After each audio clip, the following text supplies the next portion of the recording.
ये आंसू नहीं शोले हैं। दिल्ली बॉर्डर पर डट कर खड़े हैं।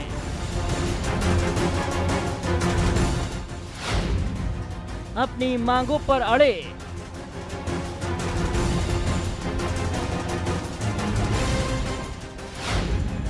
हुक्मरानों से अकेले लड़ रहे।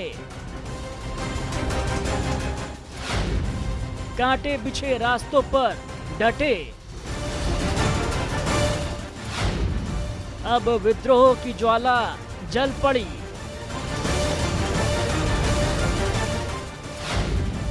दिल्ली से अब ये दूर नहीं। किसान और सरकार के बीच चल रहे मतभेद का 74वां दिन है। किसानों की मांग है कि तीनों कृषि कानूनों को खत्म किया जाए, लेकिन सरकार है कि मानती नहीं। 26 जनवरी की हिंसा के बाद जब लग रहा था कि किसान आंदोलन खत्म हो जाएगा, उसी वक्त राकेश टिकैत के आंसू मानो किसानों के लिए संजीवनी का काम कर गए।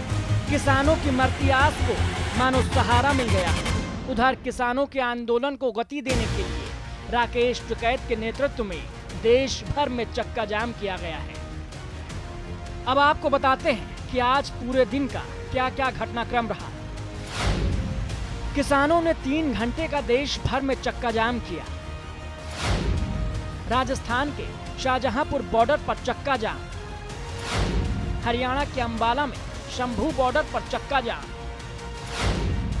दिल्ली बॉर्डर पर 50,000 पुलिसकर्मी तैनात, दिल्ली में सुरक्षा के लिए 10 मेट्रो स्टेशन बंद किए गए। किसानों का विरोध एक तरफ, 11वें दौर की बातचीत एक तरफ, लेकिन अब तक माननीय कृषि मंत्री को ये नहीं समझ आ रहा है कि आखिर कृषि कानूनों में कमी क्या है। आपको बताना चाहता हूं कि मैं किसान यूनियन से भी 2 महीने तक यही पूछता रहा कि कानून में काला क्या है, एक मुझे बताओ तो मैं उसको ठीक करने की कोशिश करूं। हमने टैक्स को फ्री किया कि अगर हम भारत सरकार किसी भी संशोधन के लिए तैयार है। इतना ही नहीं, प्रधानमंत्री नरेंद्र मोदी ने ट्वीट कर कृषि मंत्री नरेंद्र सिंह तोमर का समर्थन किया और कहा, कृषि मंत्री श्री नरेंद्र सिंह तोमर जी ने राज्यसभा में कृषि सुधार कानूनों से जुड़े प्रत्येक पहलू को लेकर विस्तार से जानकारी दी है। मेरा विनम्र निवेदन है कि उनकी ये स्पीच जरूर सुने। कृषि मंत्री नरेंद्र सिंह तोमर ने संसद को संबोधित करते हुए कृषि कानूनों के फायदे गिनवाए और साथ ही कांग्रेस पर राजनीति करने का आरोप मढ़ा। इतिहास गवाह रहा है।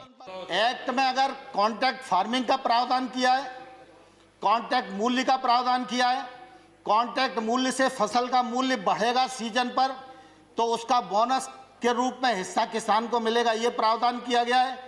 और किसान इस एक्ट से कभी भी बाहर हो सकता है। व्यापारी कभी भी बिना पैसे दिए इस एक्ट से बाहर नहीं हो सकता।